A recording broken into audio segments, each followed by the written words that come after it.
पांडवों ने परीक्षित को, जब वे परीक्षित बड़े हो गए तो उनको आज राज्य सौंप दिया और वह चले गए। एक दिन राजा परीक्षित ने विचार किया कि मैं देखूं मेरी प्रजा में कोई दुखी तो नहीं है। तो आज जब वह अपनी उस प्रजा में नगर में भ्रमण करने के लिए गए तो उन्होंने क्या देखा? एक गाय है, एक बैल है और एक काला पुरुष है। बैल की आंखों में आंसू आ रहे हैं और वह बैल जो है वह एक पैर पर ही खड़ा है, उसके 3 पैर नहीं है। और वह जो काला पुरुष है वह उस डंडे से उसके चौथे जो पैर है उसको कोई काटना चाह रहा है, तोड़ना चाह रहा है। उसी समय आज राजा परीक्षित ने अपना धनुष बाण निकाला और कहा, हे बताओ तुम कौन हो, नहीं तो आज मैं तुम्हें छोड़ने वाला नहीं हूं। पहले महाराज धर्म के 4 पैर थे,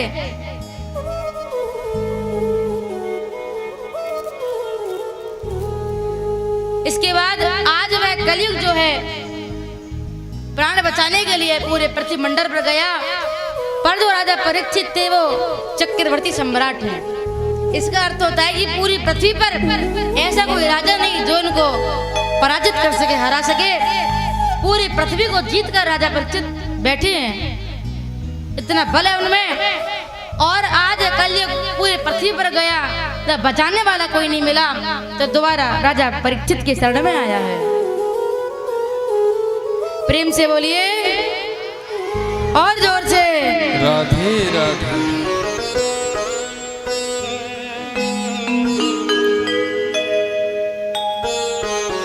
महाराज राजा परीक्षित जो हैं बड़े दयालु हैं। उन्होंने कहा, मैं तुमको क्षमा कर दूंगा पर तुम मेरे राज्य से निकल जाओ।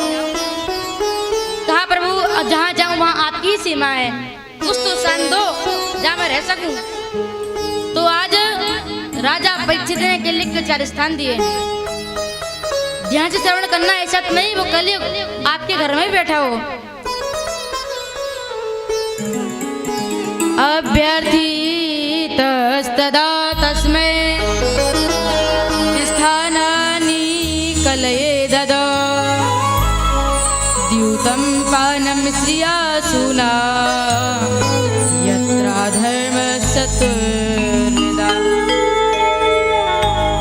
राजा परीक्षित ने कलयुग को 4 स्थान दिए। कौन कौन से? कहा, द्यूतम पानम श्रिया सूना। द्यूतम मतलब जहाँ जुआ खेला जाता हो, पानम जहाँ मदिरा का पान हो, स्त्रियां जहाँ परा स्त्री का आगमन हो, और चौथा सूना जहाँ पर हिंसा हो। ये 4 स्थान दिए हैं। तब वो कलयुग बोला, ये स्थान बहुत छोटे हैं, मेरा परिवार बहुत बड़ा है, कोई एक अच्छा सा स्थान देने की कृपा करें।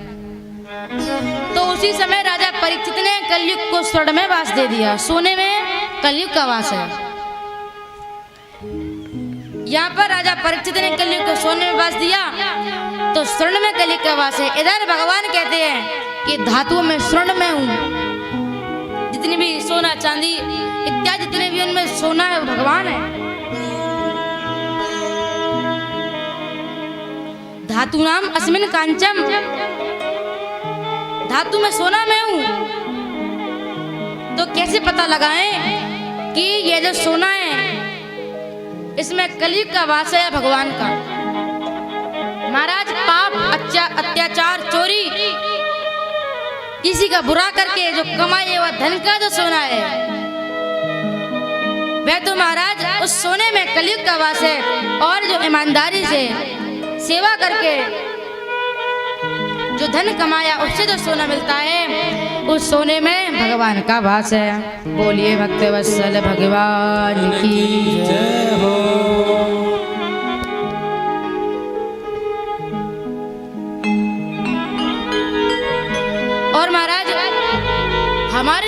जो भी वस्तु आए हम भगवान को निवेदित करें,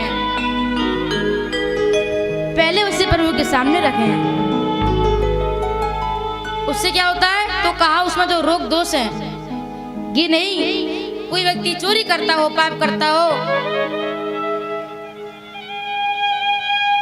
और उसे कमाया हुआ धन का सोना, उसमें कलयुग का वास होता है।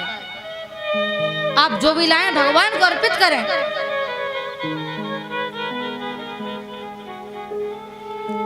हम जो वस्तु लाएं घर में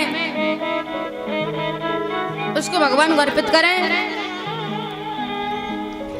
इधर एक दिन क्या हुआ कि राजा परीक्षित ने क्या किया कि महाराज एक राजा था, उसका नाम था जरासंध। उसका मुकुट खजाने में रखा हुआ था, तो राजा परीक्षित ने वह मुकुट पहन लिया और वह जो मुकुट था उस मुकुट में कलयुग का वास था। क्यों?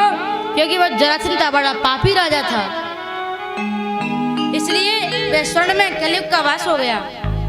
तो आज पहली बार राजा परीक्षित शिकार खेलने के लिए गए हैं।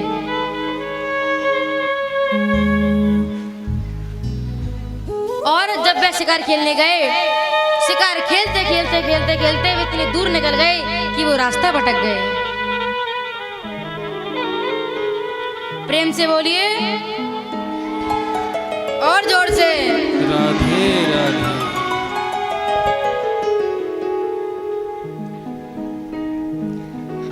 आज महाराज शिकार खेलते खेलते दूर निकल गए।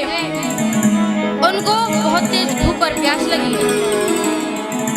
माथे पर कलयुग बैठा है। पास में महाराज समीक मुनि का आश्रम दिखा, अंदर प्रवेश कर गए और कहा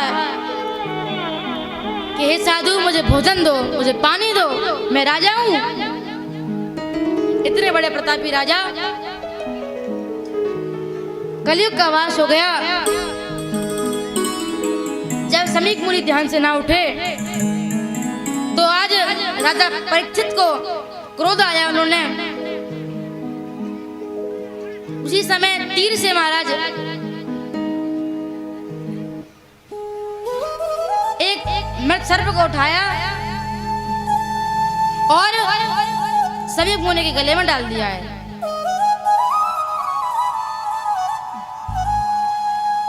और वापस चले गए। इधर क्या हुआ कि किसी ने जाकर श्रृंगी ऋषि को बता दिया। श्रृंगी ऋषि को ने कहा ये समीक मुनि के पुत्र हैं। और श्रृंगी ऋषि को आया क्रोध। उन्होंने महाराज वह नदी में स्नान कर रहे थे, तो आज उसी समय उनको आया क्रोध। उन्होंने हाथ में जल लिया और कहा इति लंघिति मर्यादं तक्षका सप्तमे हनि व्यंजत स्म कुलंगारं नोदितो मे तद्रुवम्। काहे कुलंगारी परीक्षित, मैं तुम्हें श्राप देता हूं। तुमने मेरे पिता का अपमान किया। जाओ उसी सर्प का पूर्वज तक्षक आकर तुम्हें 7 दिन डस लेगा, तुम्हारी मृत्यु हो जाएगी। श्राप दे दिया। श्राप दे करके आए और आकर के पिता के सामने आकर रोने लगे हैं। पिता के रोने की आवाज सुनकर महाराज आज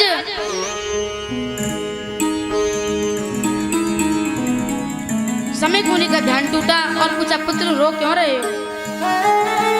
कहा पिताजी,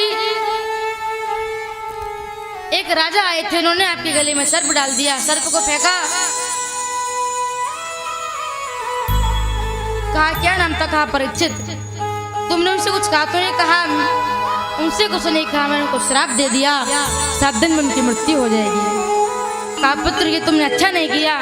इतने बड़े प्रतापी राजा, उनकी वजह से जंगल में हम इतने निर्भीक भगवान का भजन करते हैं। अब कम से कम उनको सूचना भिजवा दो, जैसे वो अपनी मुक्ति का साधन ढूंढ लें।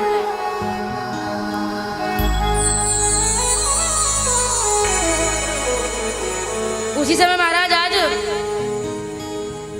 क्या हुआ ब्राह्मण को भेजा। ब्राह्मण गए उधर, राजा परीक्षित ने मुकुट उतारा तो उन्होंने सोचा कि आज मुझसे कितना बड़ा पाप हुआ है, यदि इस पाप का दंड मिले तो मुझे मृत्यु दंड ही मिलना चाहिए। आज उसी समय